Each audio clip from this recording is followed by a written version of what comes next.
Audio Jungle.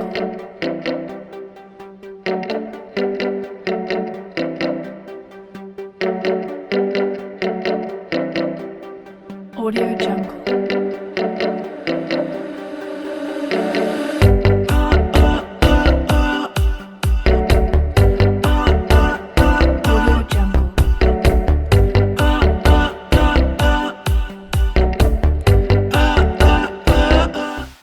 Mi querido Toño Ramírez. Hola. ¿Qué onda? Qué gusto. ¿De veras te da mucho gusto? Desde luego que O sí. sea, a mí me da más. Bienvenido al programa. Si no me diera gusto y estuviera alegre y no estaría aquí. Fíjense que sí, se ve que le da gusto a Toño porque estamos en periodo vacacional y el señor se pone traje para venir formalmente a Oye, Factor este Radio. programa No, es nuestro programa. Es Factor Radio y me merece todo el cariño, todo el respeto para todos los que nos ven y nuestros invitados. Oye, ¿qué opinión te da que la jefa de prensa del nuevo gobernador no haya invitado a Factor Radio a la toma de protesta? ¿Cómo ves? Bueno, están empezando. Vamos a dejarlo así. Está bien. Mi querido Toño, el día de hoy nos acompaña del Meritito, Sinaloa, la maestra Rebeca Llamas Lerma. Soy del mero Sinaloa. Donde se rompen las olas, así es. Maestra, bienvenida, buenos días. Muchas gracias por la No, invitación, para mí es solo un que- placer. La maestra viene de Mazatlán. Del puro Hola, Sinaloa. Mazatlán. Bellísimo puerto. Maestra, ¿qué hace aquí en Puebla? Cuéntenos. Bueno, ya desde unos años a la fecha me he convertido en catedrática de la Escuela Superior de Danza Folclórica Mexicana, que dirige uno de los grandes pilares de la danza folclórica, el maestro Vidal Calvario. Y desde hace algunos años pues estoy viniendo aquí tanto como maestra de repertorio de Sinaloa, como ya coordinadora de la compañía para algunos eventos como han sido festivales, graduaciones, y ahorita estoy aquí justamente en la preparación de lo que será la inauguración de la primera Feria Internacional del Folclor de Santa Isabel Cholula, que organiza el maestro Vidal Calvario. Qué bueno, maestra. Maestra, usted fue primera bailarina del Ballet Folclórico de México, de Amalia Hernández, si no estoy mal. Tuvimos el placer, así es. Es directora del Ballet Folclórico sinaloense. Sinaloense en Mazatlán, Sinaloa. En Mazatlán, Sinaloa. Actualmente se dedica a dar conferencias en diferentes estados de la República, en universidades. Más que conferencias, generalmente las conferencias se dan durante la clase, durante el montaje. Cuando yo voy a alguna universidad, a algún instituto, a alguna compañía, alguna normal, cualquiera que me solicita ir a hacer montajes de la entidad de Sinaloa, pues procuro antes de dar el montaje, dar toda la información a los estudiantes, porque yo creo que es bien importante que quien aprende a bailar o a interpretar las danzas y bailes de una entidad, tiene que conocer con claridad el origen de estas, cómo se han ido transformando, cómo se han ido evolucionando, cómo están actualmente y sobre todo en qué baso la propuesta de mis montajes. Polo, generalmente tenemos infinidad de directores de grupos de danza folclórica, indigenista, pero solo se dedican a reproducir y qué bueno, es un gran mérito, ya es una gran aportación, sobre todo con los jóvenes. La maestra no solo se dedica a investigar. Y me parece muy interesante que nos hablara, ¿cómo ves, Polo?, de qué investigación se ha hecho de esas danzas, de esos bailes de Sinaloa. Bueno, a mí me parece, gracias por convidarme de tu sección, a mí me parece que estamos viviendo, y lo hemos venido manejando, Toño, una etapa muy rica, de romper paradigmas, ¿no? A mí, por ejemplo, hay algo que siempre me ha llamado la atención como poblano, ¿por qué en las escuelas de Puebla se toca y se baila de Sinaloa, de Veracruz, de Yucatán, y no se baila y no se toca música en las graduaciones, por ejemplo, de Puebla? Es un tema que a mí me llama poderosamente la atención y que no es de hoy. A ver, los niños van a bailar los viejitos, o cómo se llama La danza de los La viejitos. danza de los viejitos. Y resulta que no tiene nada que ver con Puebla. Y se van a vestir de jarochos para bailar un bailable jarocho. No, es un tema que yo no he entendido. Y me gustaría preguntarle a Rebeca Llamas, maestra investigadora, si tiene alguna opinión al respecto. ¿No debíamos ser más respetuosos de la localidad, de lo nuestro, de lo regional de cada parte del país? Bueno, y realmente mi trabajo en Mazatlán ha sido ese. ¡Qué padre! Yo me he dedicado durante 14 años a estar investigando todo lo relacionado con las celebraciones. Estamos hablando de que si hablamos de Sinaloa, tendríamos lo que son danzas y bailes. Las danzas se celebran, se bailan y siguen realizándose de manera tradicional en lo que es el norte de la entidad. Ahí tenemos una etnia viva, que es la etnia de los indígenas mayos, Ok. quienes se llaman a sí mismos lloremes. Lloremes. Lloremes, que quiere decir los que somos, o sea, los que pertenecemos, ¡Qué a los que nos profundo! pertenecen. ¿En qué idioma más? Mayo. En mayo. Oye, deberíamos ser lloremes todos Así en es. cada región del país, ¿no? Así es.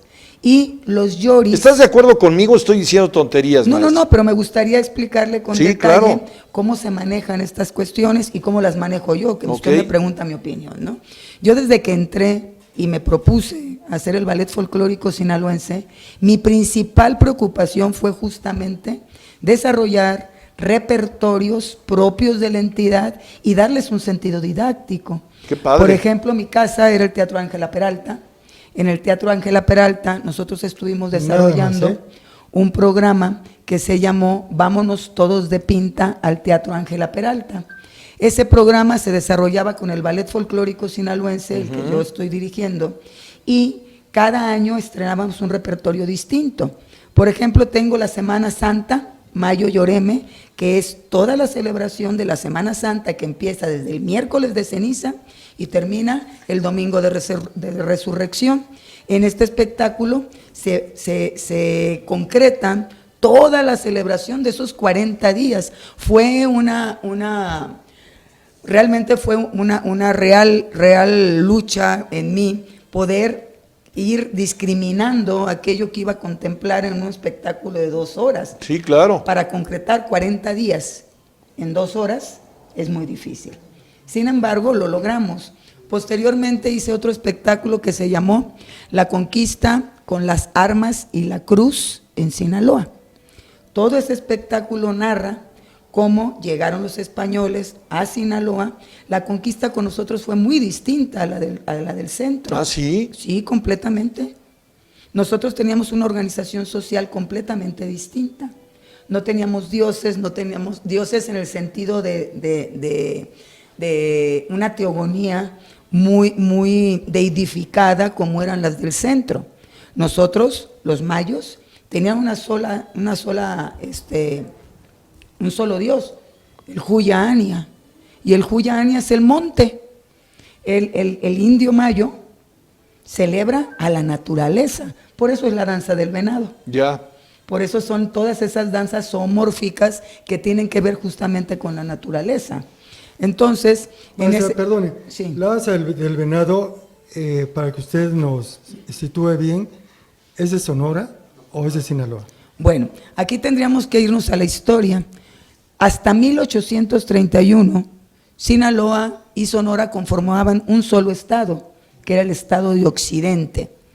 No es hasta 1831 que se da la división geográfica, y se da la división geográfica, pero no le dicen a tú vete para allá y tú vente para acá. Queda dividida la etnia mayo, queda dividida en el sur del estado de Sonora y en el norte del estado de Sinaloa. Sin embargo, tenemos también en Sonora otra etnia, que es la etnia yaqui, y la etnia yaqui también baila venado. El famoso Valle Yaqui.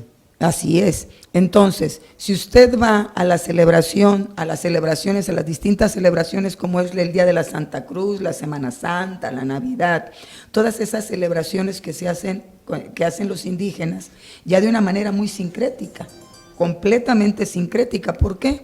Porque ellos ya tienen lo que llaman sus centros ceremoniales, y en esos centros ceremoniales lo que preside es la cruz. La cruz es la máxima deidad. Ya entra el Cristo, entran las dos vírgenes que acompañan al Cristo durante el recorrido en el ¿cómo se llama? En el Calvario.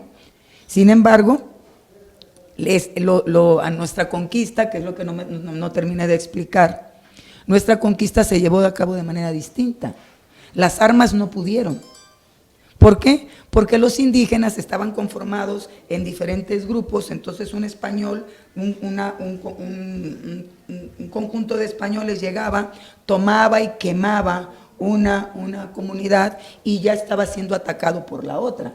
Era una manera como de guerrilla que se llevaba y lógicamente los indígenas conocían mejor la región, tenían mejor manejo del clima, los mosquitos no nos hacían tanto daño. Además, y a los otros los mataban, ¿no? Ya. En nuestras fiebres. Además, fue menos numerosos los grupos españoles que llegaron. Mucho menos numerosos, por un lado, y por otro lado, como le digo, llegaban, se instalaban con su cruz en un espacio y llegaban los indígenas y tocaban todo, tronaban su cruz, se volvían a instalar y los otros por aquí. De tal manera que los españoles en sí no pudieron lograr la conquista. La conquista se hizo con el grupo jesuítico. Los jesuitas fueron los que se instalaron y lograron realmente concretar la conquista a través de la creación de las misiones. Eso es con respecto a las danzas indígenas. Sí. Yo tuve oportunidad de ver un trabajo de usted muy hermoso llamado El Carnaval.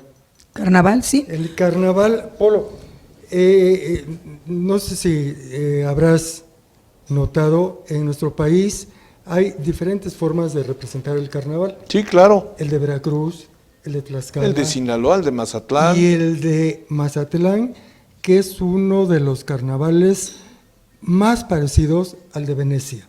El de Huejotzingo, que no sé a cuál se parezca. Bueno, el de Huejotzingo tiene otros tintes, pero otro sello, pero el carnaval es originario de Venecia. Las mascaradas, exactamente. Mascaradas, de ahí viene, y pues bueno, sería la fiesta de la carne, ¿no? Y el más parecido es el de Mazatlán. El de Mazatlán, pero quisiera que la maestra... Bien, no, el carnaval de Mazatlán, empezó a contar la historia oficial en 1898. ¿Qué había antes de 1898? Bueno, estaban las celebraciones carnestolendas con las mascaradas que celebraban en Mazatlán las familias de migrantes que estaban establecidos ahí. Mazatlán es aún una zona muy cosmopolita. ¿Por qué? Porque ¿tenemos es un puerto, imágenes del carnaval de Mazatlán?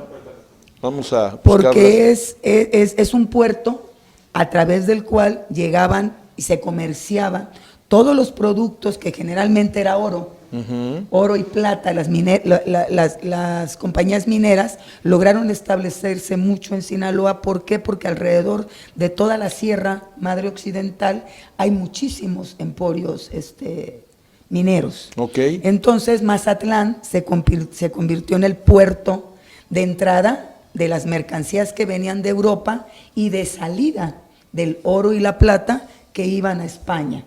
Entonces eso hizo que se establecieran familias alemanas, familias italianas, familias inglesas, familias griegas, familias filipinas.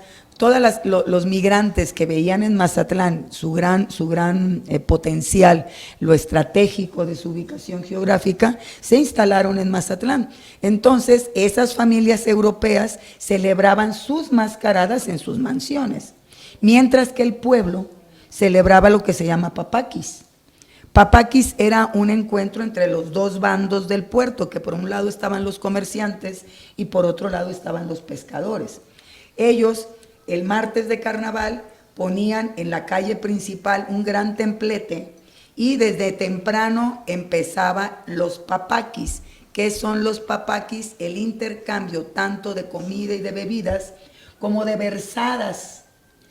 El mejor versador de los pescadores se subía a la tarima y empezaba a tirarles a los comerciantes, y luego los comerciantes, y eso se convertía en un diálogo entre ambos. Ese es el papaqui. Esos son los papaquis. Porque yo te iba a decir ahora, pues yo sé quiénes son los papaquis, son una familia de aquí de San Pedro Cholula, que así se apellidan, papaqui.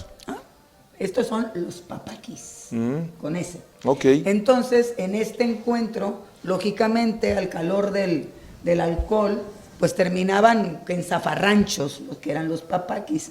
Entonces, las familias pudientes se quejaban de que andaban en la calle, se emborrachaban, se mataban, etc. No, bueno. Como ocurre en todas las fiestas de pueblo de aquella época que sacaban la pistola y echando, ¿verdad? En aquella época estoy hablando. Machete. O el machete, estoy hablando de antes de 1898. Entonces, ¿qué ocurrió? El gobierno, para acabar con esto, decidió organizar, ahora sí, el carnaval. Y el primer desfile carnavalero se llevó a cabo en 1898. 1898, sí. Primer carnaval. Primer carnaval oficial, ya organizado con un comité, con una estructura, con apoyos del gobierno, con todo. Es en 1898. Antes, cada quien su mascarada y el pueblo echando versos y cascarones con rellenos de harina. Se reventaban, sí, se agarraban sí. a cascaronazos. Se hacía también aquí en Puebla hasta hace algún tiempo que fue prohibido, que era muy agresivo, era la violencia total. Todo eso. Noches del 5 de mayo en el Zócalo. Sí, las noches del 5 de mayo donde acababas como verdadero payaso todo lleno Pero de harina. de confeti o de harina y pues no pasaba mayores. No, ¿cómo no va a pasar a mayores? Era una verdadera agresión. Pero, ibas mira, con tu Pablo, familia y de repente te sí, aventaban las familias. el huevo con harina. Pero definitivamente era más un entretenimiento entre jóvenes. Y bueno, les llegaba a tocar de pasadita a los adultos. Pero entre los jóvenes, si tú comparas este tipo de diversiones con las de hoy, no, pues es una... Bueno, ahí yo puedo agregar algo al respecto. Los cascarones, después de ser rellenos de harina, se hicieron rellenos de confeti e incluso había concursos de cascarones. Las familias colectaban huevos y los decoraban de una manera bellísima, pero bellísima. Los pintaban, les ponían plumas, les ponían cosas y había concursos de huevos de carnaval, ¿sí? ¿Qué pasó? También, igual que ocurrió aquí, ¿no? Llegó el momento en que una vez iba Raúl Velasco, fue durante mucho tiempo un gran promotor del carnaval de Mazatlán, lo treparon en un carro alegórico y le llovieron cascarones y a partir de ahí se acabaron los cascarones, sí, ya abuso, están prohibidos. El abuso, pero era una gran refieres, tradición. Yo me ponía sí, con sí, mis hijos desde septiembre a colectar los huevos y los pintábamos, los adornábamos y yo me iba con ellos al carnaval y se lo reventaban unos y otros entre los niños, ¿no? Era una tradición bonita. Sí, bueno, cada quien tiene su opinión al respecto. Mi querida maestra Rebeca Llamas Lerma, ¿qué hace en Puebla en este momento y por qué debemos darle las gracias? ¿Qué está aportando a Puebla la presencia de usted? Ahorita estoy, como le comenté al principio, estoy coordinando lo que va a ser el espectáculo de inauguración de la primera semana, la primera Feria Internacional de Folclor Santa Isabel Cholula, que organiza el maestro Vidal Calvario. ¿Cuándo arranca? Empezamos mañana sábado. ¿Mañana? Mañana sábado estaremos en las instalaciones de la Escuela Superior de Danza Folclórica Seacatl. Él le puede dar la dirección y estaré invitadísimo. No, la conocemos. A nosotros nos encantaría tenerlos ahí, ¿verdad? Claro, que ¿a qué hora? Hacer, es a las 7 de la noche. 7 de la noche mañana en las instalaciones. Claro, a las 7 de la noche mañana. A las 7 de la noche. Órale. Va a participar Francia, Argentina, Panamá y México. Grupos auténticos. Claro, vienen de Argentina, vienen de Panamá y vienen de Francia. No bailes representativos, sino los grupos auténticos. Así es. Así es. Pues ya está, mi querido Toño. Un esfuerzo más de la gente de Puebla que trabaja, que proyecta y que tiene que vérselas por sí mismo para salir adelante. Pero no es importante, no hay ningún apoyo gubernamental. Bueno, pues ahora ya va a haber secretario de Cultura, Julio Glogner, el señor Julio Glogner, de la izquierda, profesor universitario, llega a ser titular de esta renovada secretaría, porque ya teníamos secretaría hace algunos años. Moreno Valle acabó con ella porque le interesaba más el negocio que la cultura. Le deseamos mucho éxito a Julio Glockner. Yo quisiera pedirle a la coordinación ejecutiva del programa que empezáramos ya a invitar a los titulares de las nuevas dependencias del gobierno de Miguel Barbosa, gobernador constitucional, para ir platicando, ¿no? ¿Qué van a hacer? ¿Cuál es su perspectiva? Y a mí me parece que lo que acaba de decir ahorita Rebeca Llamas Lerma, maestra, directora del Ballet Folclórico de Sinaloa, no se puede seguir dando así, ¿eh? O sea, esa expresión que dijo ahorita de que lo hacemos de motu propio, con esfuerzo privado, sin el apoyo del gobierno, merece un homenaje para quien lo hace. Pero Así hay es. recursos en el gobierno, recursos en el gobierno que se tienen que destinar a promover, a difundir y a sacar lo bueno que tenemos en el estado de Puebla. Maestra, un gustazo que haya Gracias, estado con igualmente. nosotros en Factor Radio. Igualmente, muchas gracias por la invitación. Nos vemos mañana Gracias a usted. a las Si 7 Dios de la quiere, noche. a las 7 Ahí de la la saludo. noche. Perfecto. No vaya a ser que no me Compromiso. salude, ¿eh? Ahí nos vemos. Compromiso. A las 7. Toño Ramírez, qué gusto saludarte.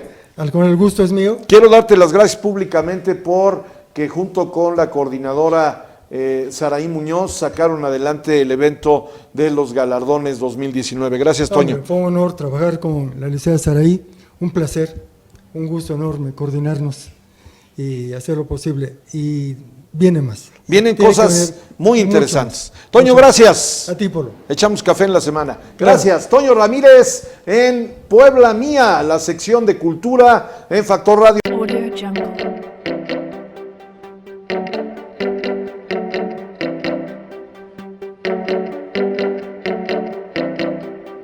Audio Jungle.